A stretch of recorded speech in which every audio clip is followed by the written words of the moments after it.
can you actually set life goals, let alone relationship goals, when you still feel like the ground is a bit shaky underneath you?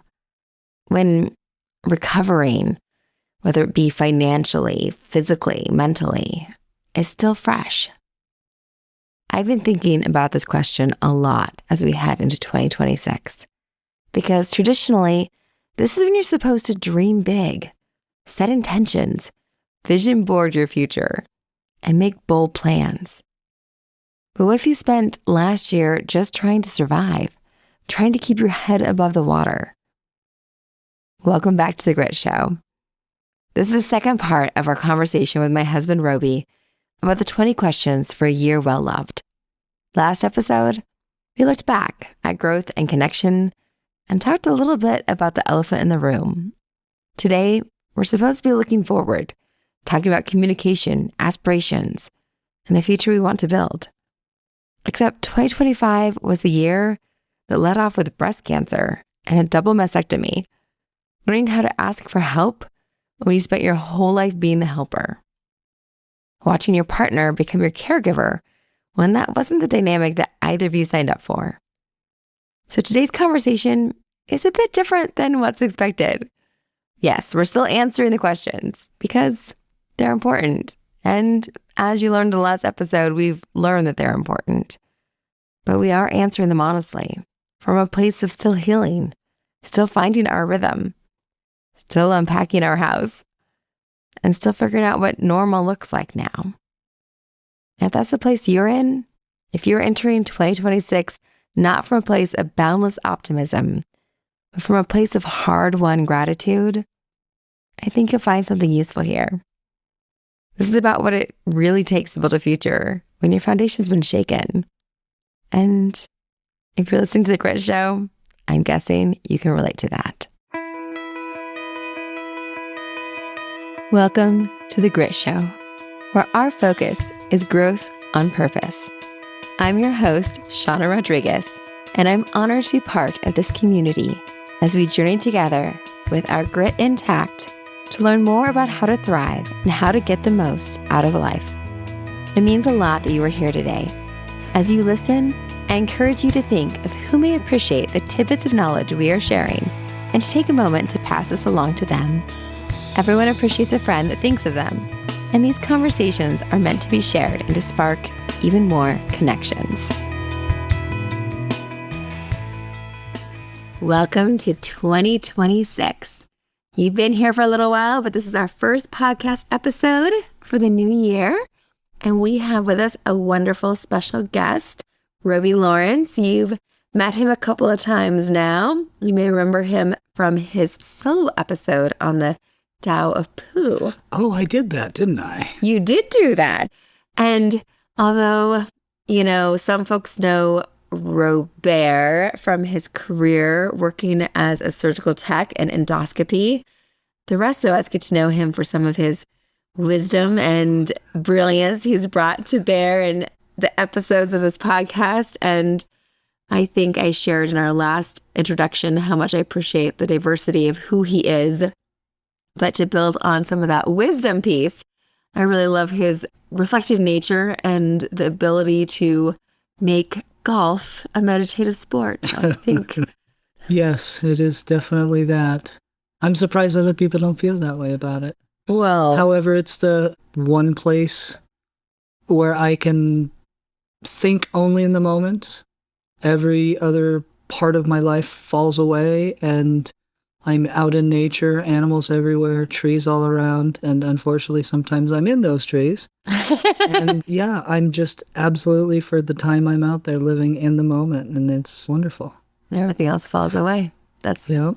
a beautiful way to be. So that's one of your many gifts, is your ability to be in that space and allow everything else to fall away. That's wonderful. And we're here today to talk a little bit more about the 20 questions for a year well loved. We did some reflecting in our last episode about what we got out of them when we did them a year ago and how they possibly help to fuel the year ahead for us. In this episode, we're going to dive in a little more and model doing some of those questions and talk about more of them. So there's 5 different areas that the questions kind of fall into. There's 4 in each of those areas. And the last episode, we talked about questions from the first two areas.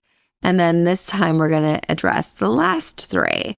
So we talked about the question from growth and evolution and one from emotional connection.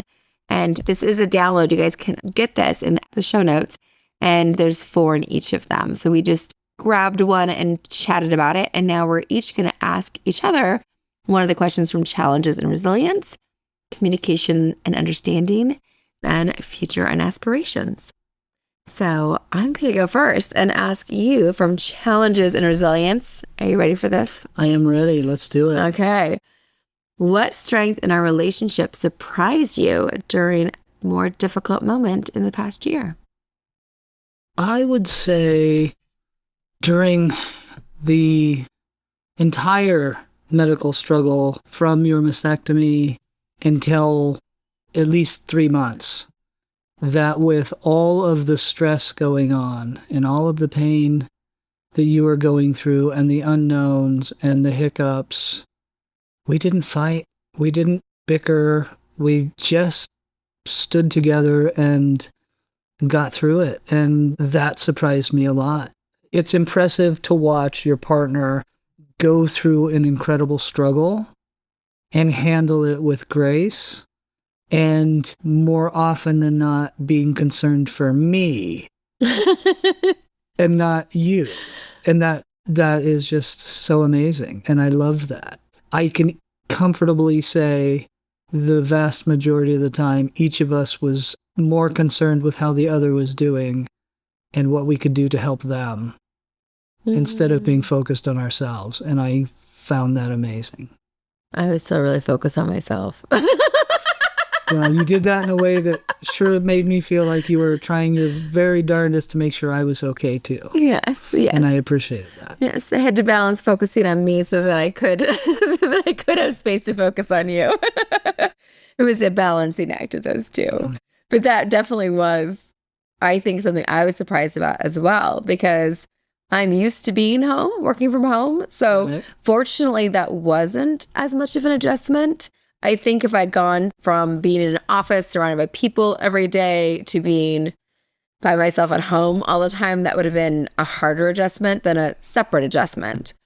And I was really worried about you having to be stuck at home all day, every day, which is me, because I literally could not leave the house for a good deal of it. And it was a big production when you took me out of the house every single day on a walk, pushing me in a wheelchair for way too long as part of that.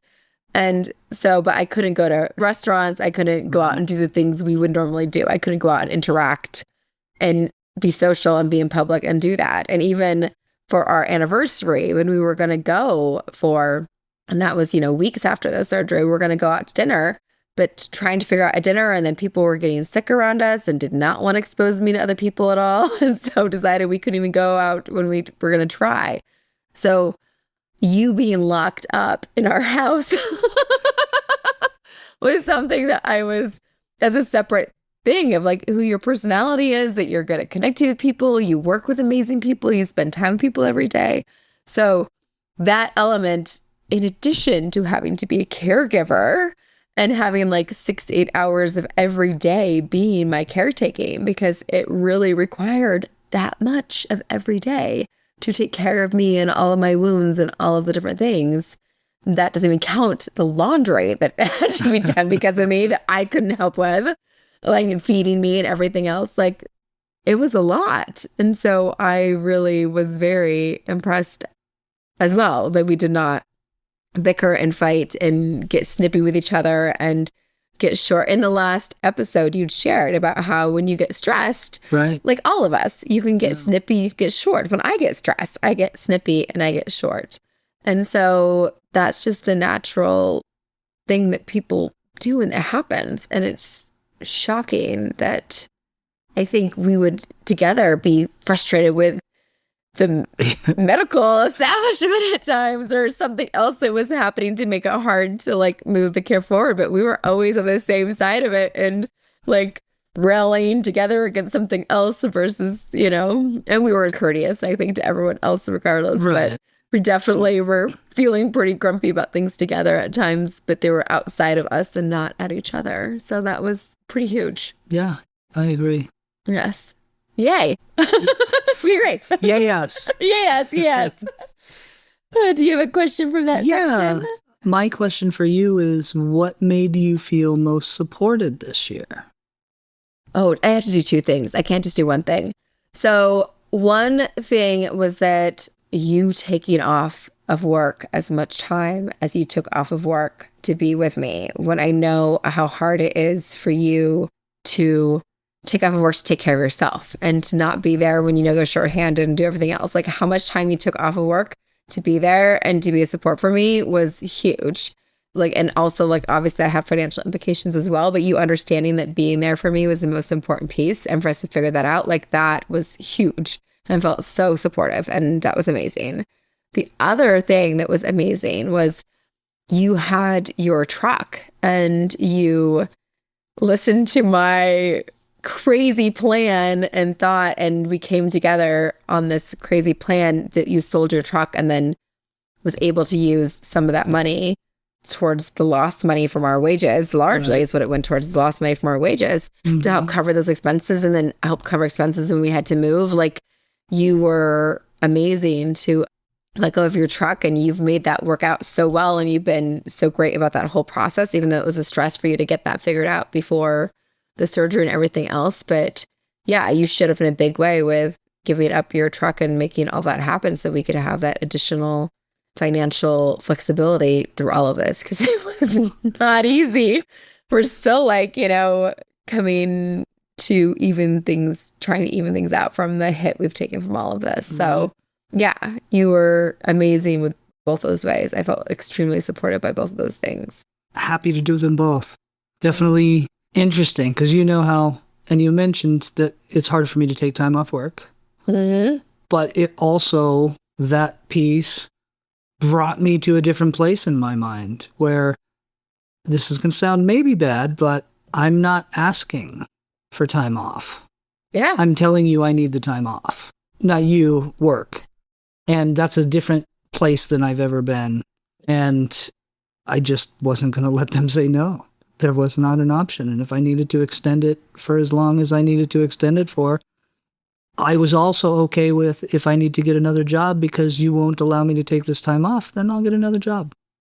So you're that important to me, and it's necessary. Well, I'm glad that you were able to keep your job. Me too. I love my job. You love your job and everyone you work with. I'm glad that worked out. But it was very, very grateful to have you be home and be a support. I can't imagine anyone else. Kim, we've talked about Kim before. Kim is amazing. She was a great support to come and help when she did the little bit she did. But yes, there's no one else in my world I could imagine like taking care of me the length of time and be able to do what you did. So I'm very grateful for you. And you made it possible for me to have the surgery and the recovery that I did. So I appreciate you. I love you. Yay, I love you too. See, we're getting cheesy again. We're getting the crackers out. So communication understanding is the next one. And so in that one, what do you understand better about me now than a year ago? The thing that I would say is the depth of your strength.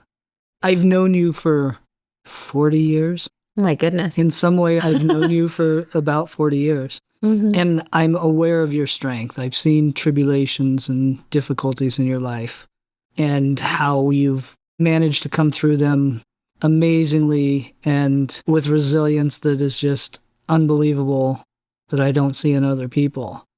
But the strength you showed this year, coming through the difficulty you've had, even if you were angry at times with the world or medical professionals who weren't helping you in the way that you needed to be helped, it never fazed you. You were still you the whole time. Your strength showed through that. You didn't have wild ups and downs. You just took each negative, okay, that's what it is. Now we just move on to the next, and here's the options to take care of it.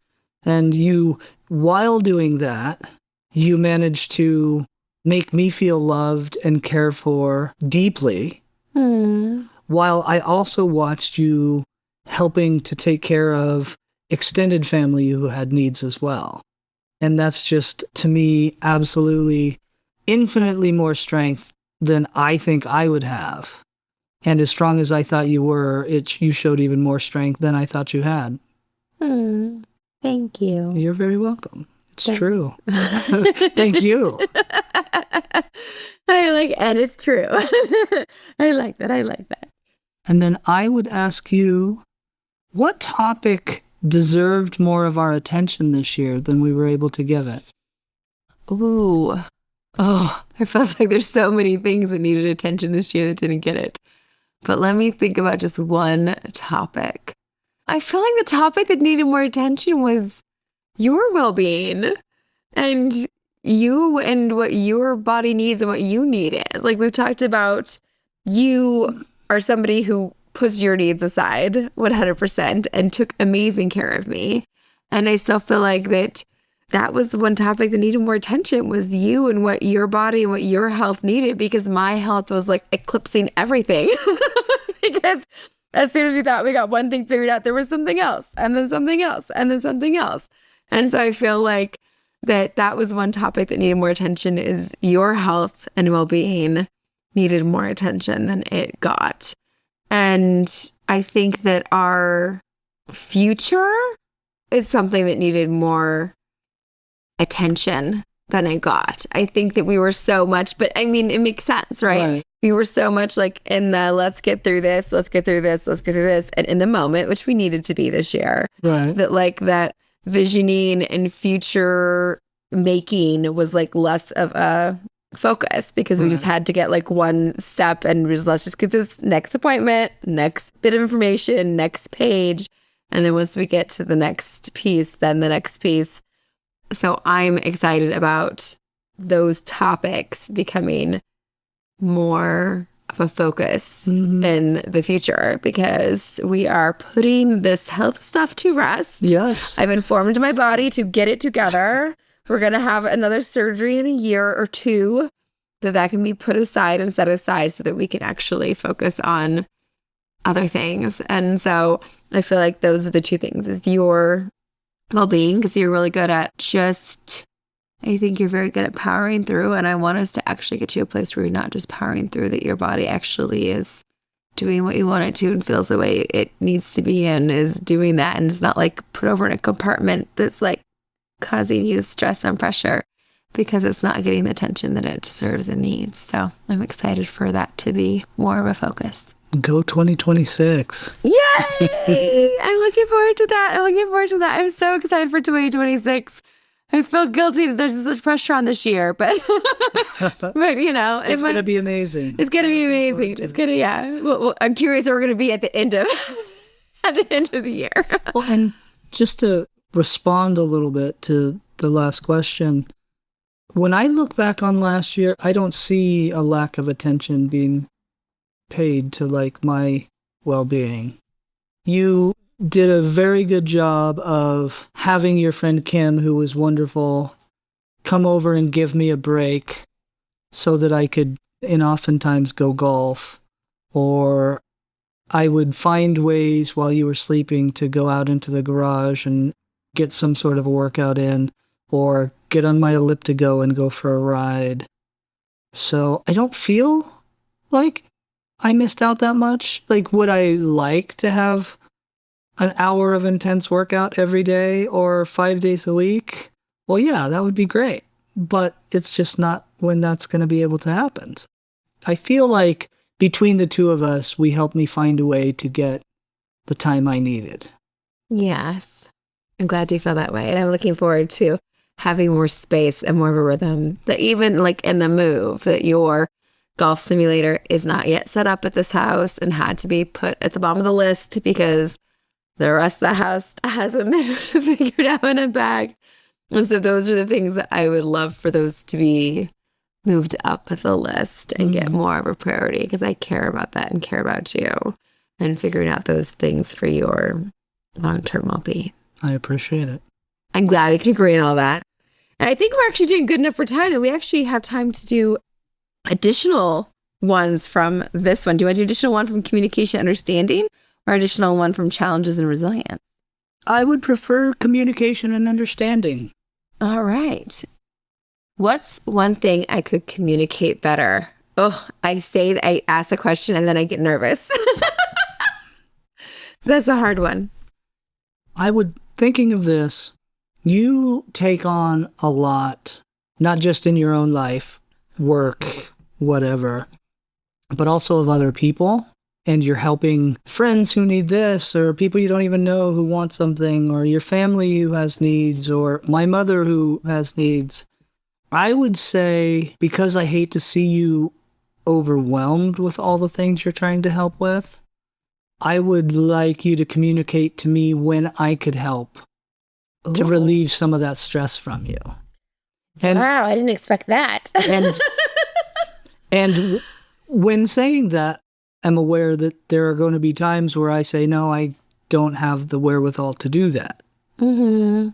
But you tend to take on so much that if I'm able to, I would love to be able to help so that you aren't carrying so much all by yourself. Thank you. You're welcome. That's very generous. I appreciate that. Thinking about that and thinking about things I could communicate a little bit better instead of just figuring out how to work it all in, huh? You've done it yourself so much that I don't think it ever even occurs to you. That might be part of it. So let me ask you then, we're going to go back to the challenges and resilience. And what made you feel most supported this year? I feel like we've hit on it a few times, but you are very good at giving me the opportunity to express my needs.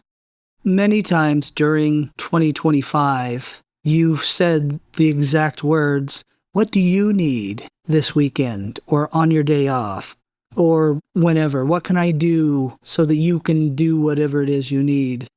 And for me, that feeling of the person I love and care for deeply who's going through a terrible struggle, who's thinking about my well-being and wanting to know what's important to me and then try to help me be able to do that. And you are so good at expressing to me how important my needs are, but also helping me accomplish those. Whether it's finding somebody to come help like Kim or Nikki coming over at night, things like that. So thank you. Thank you for sharing that. I'm glad that you felt like that was helpful. You felt supported by that. I did. That's wonderful. So looking at the challenges, the resilience, and the communication understanding, for someone listening, like what do you feel like is a really good, just take one question that they should think about asking their partner, or they should like contemplate themselves a little bit more? I really like the question, when did you feel proudest of how we handled something together? I think that when you look at yourselves as a team and see what you've accomplished, I would assume most people would have different things that they feel so strongly about. And hearing that, I think that's a good one. That's awesome. I like that. That's awesome. Yeah, and as much as it was challenging to, maybe nervous to ask, what's one thing I could communicate better? I think that's an important question to ask other people that you're close to, especially your life partner, to be able to find out what you can communicate better. So you might be surprised. It might be that you communicate better how they can be more supportive. It's not as hard as you thought. Should I ask you how I could communicate better and hear your answer so we could get the duel? No, you don't think so? A little too much? Oh, no, we can do that. But then we're making it uneven if we do that. But we can do that. Balance is highly overrated. Oh. Oh, what's one thing you could communicate better? I think it's something you're already working on, is communicating when I'm doing something that's bothering you, for you to figure out what it is and what I need to do differently. I think that you've done this brilliant thing recently of helping me to recognize that I am less direct than I think that I am. And I think you're doing a great job of communicating that. And I just want you to continue that and to build on taking the time to actually figure out what's going on. Because I know early in our relationship, you'd be bothered by something and I didn't know what I needed to do differently, what was bothering you. Right. And I think there's this challenge that I can come across like, I know it all. I figured it all out. I have these degrees. I have my podcast. I listen to all these things. But actual application is different than learning all these things. And we're all susceptible to the things we learned and we watched and we saw our entire lives. And, you know, I love my parents, but they weren't always the best examples. Right. They were just doing what their parents did, right? Mm-hmm. So I have ingrained habits and ways of doing things that I don't recognize because they aren't even conscious, that I'm not doing it with an intent to be manipulative or an intent to be passive aggressive or an intent to be anything. I think I'm being direct because I'm asking for what I want. But instead of asking for what I want, I'm asking in a way that is triggering or upsetting or bothersome because I'm not saying, please get me a glass of water while you have the fridge open. Or would you please get me this way you do this? But the way that I'm asking it, like when you say the words back to me that I'm using aren't even familiar to me. Like I'm not even recognizing that I'm using the words. In fact, I'm trying to think of what they are right now. What am I saying? Do you want to blank? Do you want to get me some water? Do you want to grab that milk? Do you want to go lock the car for me? Yes. Do you want to? Which Right. I don't realize that I even do that. So I don't even know where I got that habit from, but it's very much a habit that I do that. So I love that you found a way to tell me what I'm saying that is such a button, because obviously I'm not trying to I'm trying to be direct. Like, you know, like I would love it if you ran outside and grabbed me my keys or my glasses, but I was leaving the car on my phone. Like, yes, I would love it if you could go and grab my phone for me. Would you please do that? And don't recognize that I'm saying, do you want to? Like, I don't know why I say that. That's absurd. I'm curious one day when I have the breakthrough about realizing why I even say that. So for me, you figuring out what I'm saying that's bothering you is so helpful for you to communicate that. So I can try, and you probably had to point it out to me when I say it because I don't even know that I say that. Mm-hmm. And now I'm going to about my friends. Tell me, friends, if you're listening, you can tell me when I say, do you want to? Instead of directly asking for things. And so that's helpful for me. And I think even just listening to my podcast, when I listen to episodes, I realize there's words that I say over and do things. I don't know that I do that until I listen and hear them. Right. So I know there's things I do subconsciously without intention, without recognizing that are a habit I have that are on that level. So you communicating to me when I'm doing those things is so valuable because I don't even know I'm doing them. Right. And so not being trapped in I know we've joked about this, that you think sometimes that I know exactly what I'm doing and what's going on. So you're hesitant to point things out because maybe she's having me drive a crazy way to get somewhere. Nope, she's not paying attention and didn't tell you to take the turn. Right. So there's that element of, I love that you think well of me, but I am fallible, and it is helpful to have it pointed out to me when I am doing things that are that way. And I actually really do value that. So I appreciate you communicating those things to me. And I hope you continue to do that and help me find additional ways that I can communicate better. I will continue. And it's interesting. It's, in my opinion, sort of the depth of our relationship where I'm spending time trying to figure out what is bothering me and then determining, is it my thing? Like, is this bothering me because I have this insecurity or this thing? Or is it something I'm seeing a pattern in Shawna and then trying to deal with that? I spend way more time doing that than I ever have in the past. Mm-hmm. And it's because I care enough to self-reflect and then share the information with you once I get it. And you being receptive to it is also an important piece, right? Because I could spend the time, self-reflect, come up with what I think it could be, and then present it to you and get shut down or get yelled at or any number of things, and then it goes nowhere. But I have a partner who will listen to that.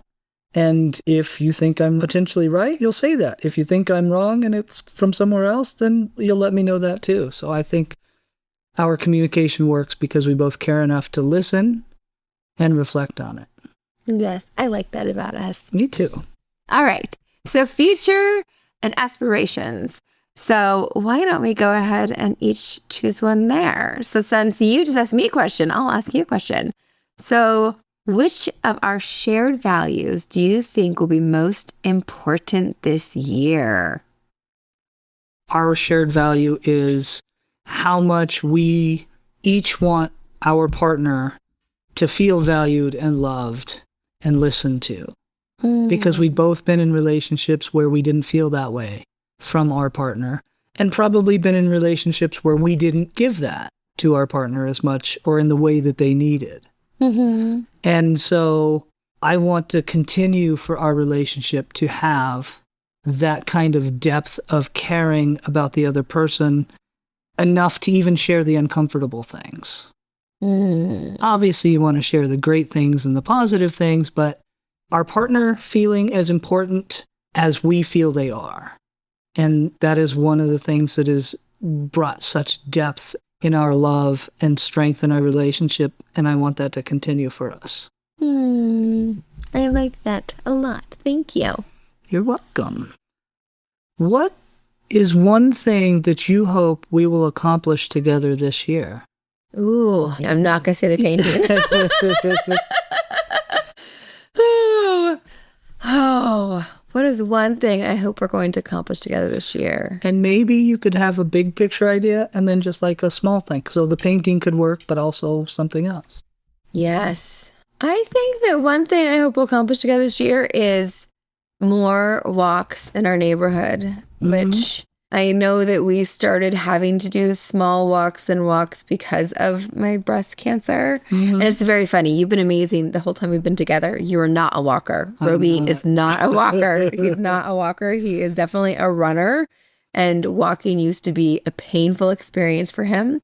And before we ever got to breast cancer, he was great about taking walks with me. And then with breast cancer, like I couldn't even walk around the block. I couldn't even walk to the end of our sidewalk. Yeah. So it was a very long journey back for me for mobility, strangely, with everything that happened. And building up my resilience with that was an adventure. And so there was lots of walks, and he was there with me on all of those. And he walked me in my wheelchair long before I could walk myself on those walks. And we've moved to a neighborhood that we really like to walk around, and we live in a place. There's lots of great places to walk, and I'm ready to start going hiking once I can my stamina back up there. So I really hope that we continue that tradition of walking this year and taking lots of walks together as we do all the other adventures that need to take place. It's funny because doing that, accomplishing, like that word accomplish just like puts my hairs on end, but my hackles up. I don't know, because of the fact that this last year, like, there was so much that had to be let go of, and then you had to let go of more, and then more, and then more. And so like there was not accomplishing. And so I think that that's what, like, that word in that question is just hard for me right now, because like even finishing a painting, which should be like this not that hard thing, right? And that just makes me, like I want to say, we're going to be totally unpacked. The garage is going to be organized. I'm going to have like our little garden outside. We're going to accomplish this together. And I'm like, oh my word, I don't know what's going to happen tomorrow. Like with the last year, like, you know, we're just going to keep doing that. So I think that accomplishing things like walking more, and we're going to accomplish having our relationship and our ability to pivot together and continuing to find what brings each of us joy in the moments when the world is making that really hard sometimes, and to continue to honor what both of us want. And I think that I'm going to continue to want to have a home that is a haven where everything is orderly and in its place and feels spacious and comfortable for both of us. And I'm going to want to travel with you and see places and visit with people and have like that cherished time, because those are my goals. And I want to like, it feels more like a vision than even a goal right now, because we had to have all the other like things come into place financially and like stability wise to make any of those things happen. And I want to have time to finish paintings, and I want to have the capacity to have a a space for you to be able to golf in the garage anytime you want to. So I want to and have the health to enjoy all of these things. I definitely have all these things that I'm aspiring to, and I want to continue those aspirations, but I don't want to make them feel like accomplishments. Yeah, that makes sense. Works really well. I almost want to change that entire question to what's one thing that you hope we'll aspire to together this year? I almost want for everyone doing the word this. Is just... the word accomplish is just I don't want to, I had to give up so much that I wanted to accomplish that I didn't. That's hard. So I just need to get back to aspiring. That's right. Well, and just sort of touching on the walking component, and you're right how much I don't like to walk. It's interesting because obviously I was forced to only walk and to push you in a wheelchair, even though it's not my favorite thing. But what happened was it became time with you that I enjoyed just the being with you part. So it's not that I suddenly like walking. Still not a fan. But I'm okay with it because I like that I'm spending time with you and that we talk about whatever. It's non-planned conversation. So some random thing that we see while we're walking could get us off on a tangent. And my enjoyment of that time supersedes my dislike of walking. And I don't know if I've told you this, but I had this saying in college because I would jog to class. And that saying was, why walk when you can run? Because I would prefer to get exercise and push myself harder. If I have to travel, that I'd rather get the most out of it. So that's why it's so hard for me to You do that on the golf course too, my love. Not just going to classes at college. You run on the golf course in between holes too. Yes. That's true. That's true. That's true. Yes, you don't like to walk. I don't. But I wouldn't trade our walks for anything. Yes. And our walks now, you don't have to twist my arm. No at twisting. all. I very much enjoy it. And so that's been good because it changed the focus from exercise, which I can get a little bit obsessive about, to time with my wife. Yes. Who I love and absolutely like spending time with. And so that pivot was somewhat forced on me. Right? Yes. However, I am grateful for it because I now appreciate that time so much more. I appreciate that time as well. So I aspire for us to have more of that in the year to come because I definitely appreciate that time with you. Definitely. Good. Yes. And I'm hopeful for things like travel, but we'll see where this year takes us. So in looking at this, for someone else who's listening, what do you feel like from the future and aspirations is something that they should be talking to their partner about?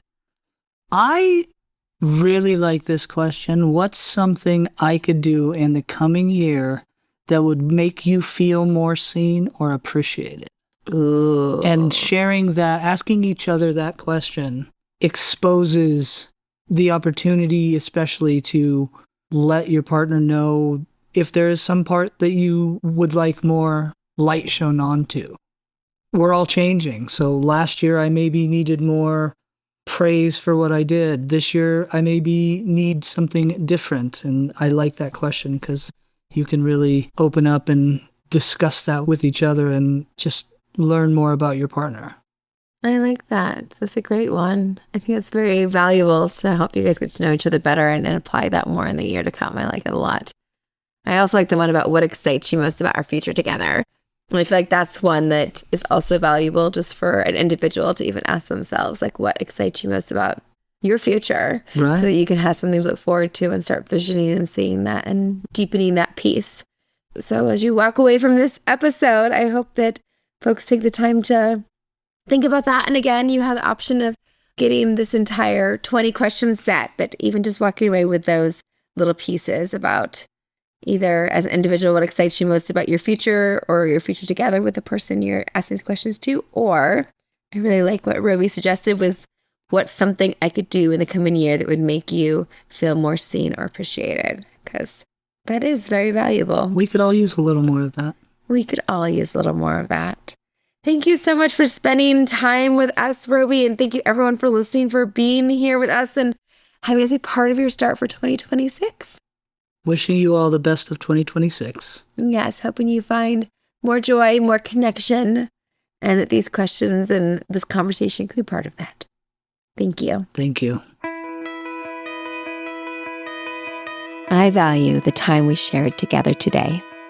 Thank you for making time to be here and to continue taking steps towards growth and bringing more ease into your life.